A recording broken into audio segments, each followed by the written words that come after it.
Assalamualaikum warahmatullahi wabarakatuh. Nama saya Data dari Semarang.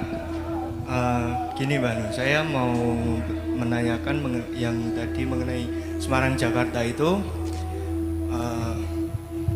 Kan dari Semarang Jakarta itu jalannya, terus ada kendaraannya berupa agama, terus ada petanya juga. Nah sekarang kita juga membutuhkan guide atau pembimbingnya. Nah yang ingin saya tanyakan di sini adalah apakah di setiap zaman ada guru sempurna atau takmil mursyid, dan bagaimana cara kita mengenali bahwa guru sempurna itu adalah benar-benar takmil mursyid yang sejati. Di zaman ketika Nabi Muhammad masih hidup secara jasad, itu zaman itu memang benar-benar membutuhkan Nabi Muhammad secara hidup, secara jasad. Nah di zaman ini kita lebih membutuhkan, saat-saat ini kita memang lebih membutuhkan. Nah untuk ajarannya memang ada, nah kita butuh pembimbing yang menyampaikan ajaran tersebut. Oke, sekarang saya pindah ke yang ditanyakan tadi mursyid. Saya tanya sama Anda, biasanya orang yang mengikuti thariqat itu menentukan siapa mursyidnya, ataukah mursyidnya memperkenalkan diri sebagai mursyid? Dia sudah tahu kriteria mursyid itu apa? Dia sudah cek, dia betul-betul layak disebut mursyid. Iya, benar ini ya. Kalau benar alhamdulillah ya. Jadi bukan mursyid datang terus ayo gini thariqat, tapi wonge kae lho mursyid ngono. Nah mursyidnya gelem ora di mursyidke? Gelem. Kok kendel to dadi mursyid? Ngene aku takon, ini pertanyaan kedua. Nanti kalau Anda ikut thariqat, misalnya ini kita 10 orang thariqat, mursyid Pak Muzamil misalnya ya, Pak Muzamil, nanti saya di akhirat ditolong loh, kan sampean sudah mursyid saya, bisa nggak Pak Muzamil menolong saya?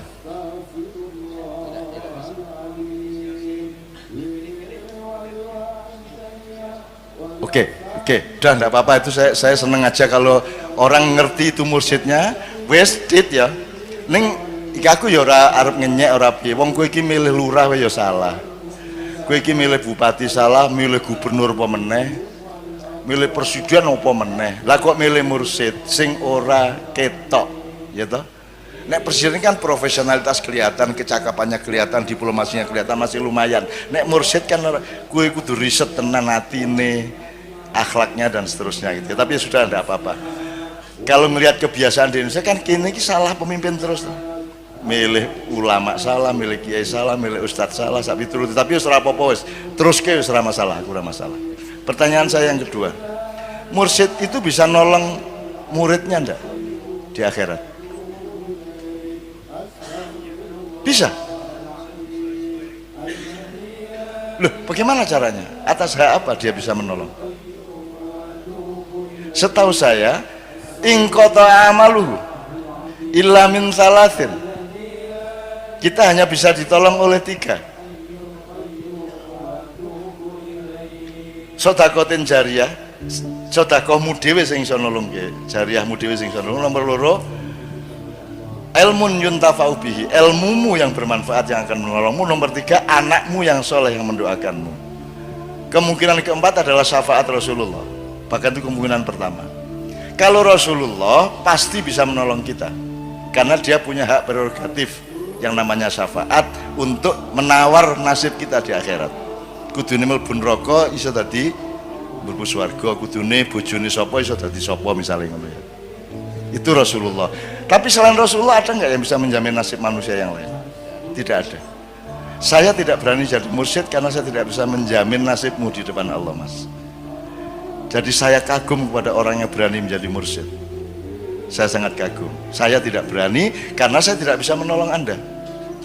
Saya menolong diriku sendiri pun belum tentu, apalagi menolong murid-murid saya, apalagi muridku wakeh gendo-gendo pisan. Nah, mau aku itulah Mas ya.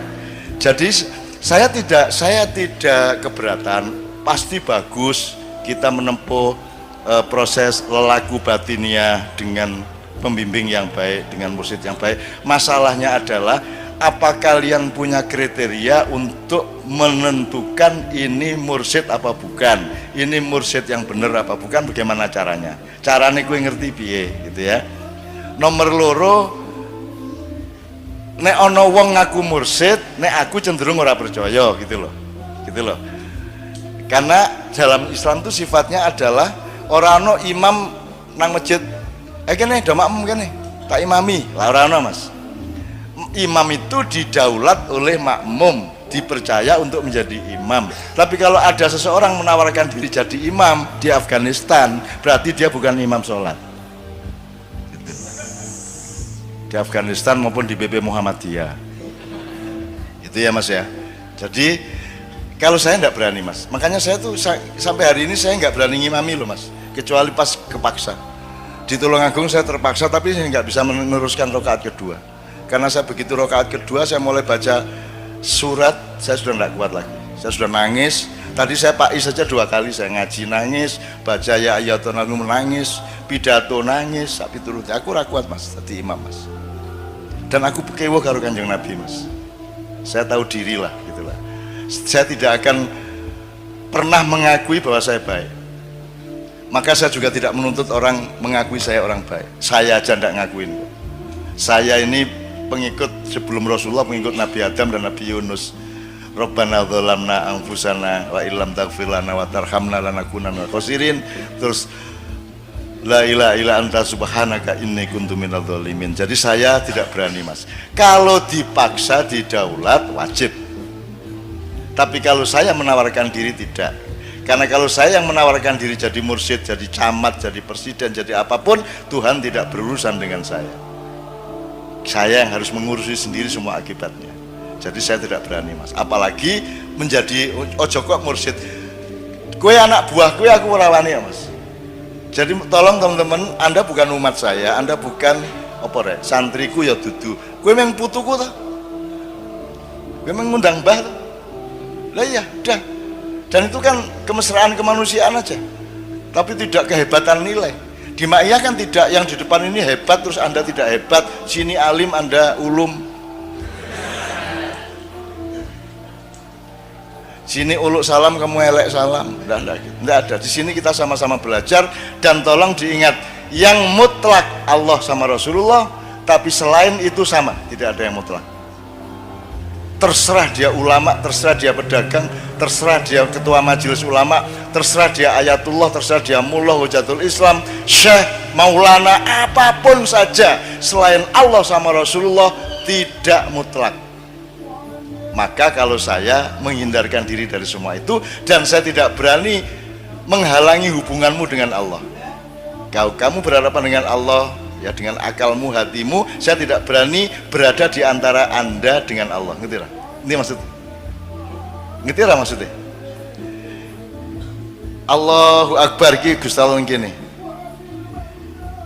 Terus saiki kan ning tengah iki ana macam-macam. Ana mursyid, ana kiai, ana MUI, ana negara, ana macam-macam di antara kita dengan Allah.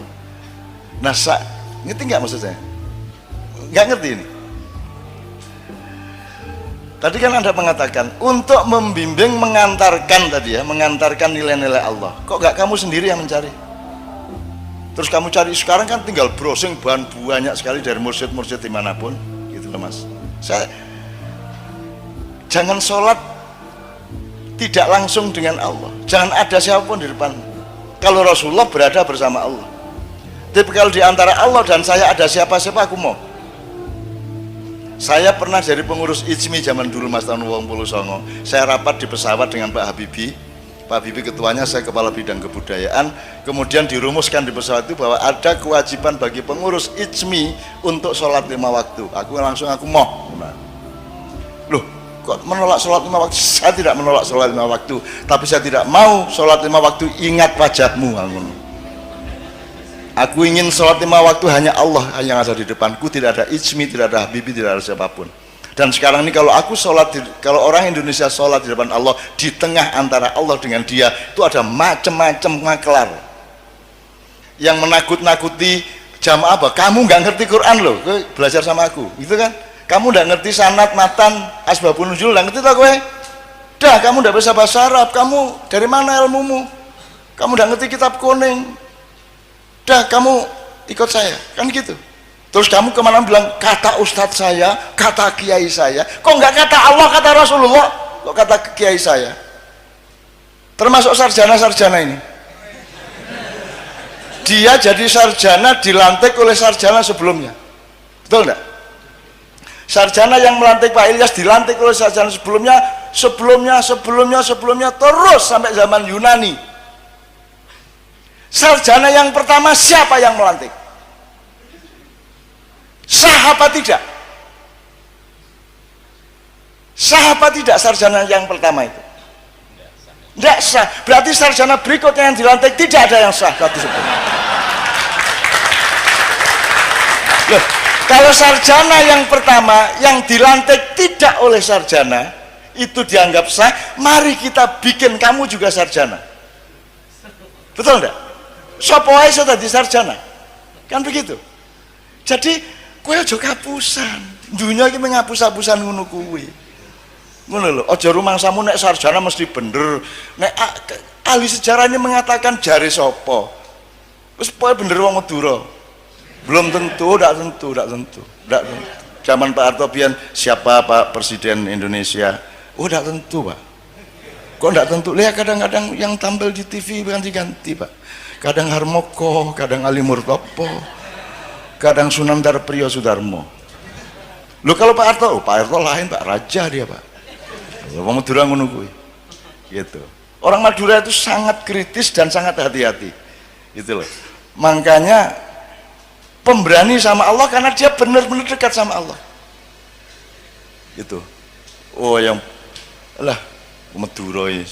Saya kalau cerita banyak sekali. Gitu. Jadi Mas gitu Mas ya. Terus soal mursyid pokoknya gini, enggak apa-apa Anda cari mursyid. Siapapun tidak apa-apa, saya seneng, dan itu memang penting gitu ya. Masalahnya cuman kok ngerti kalau kamu kalau dia mursyid lah ya kok ora iso to kowe, lah wis rasa golek sing takon kaya ngono iku sak Indonesia, sak dunya. Tidak mungkin semut menilai gajah, tidak mungkin semut menilai luasnya laut. Kamu tidak cukup untuk menilai sesuatu yang lebih besar dari kamu.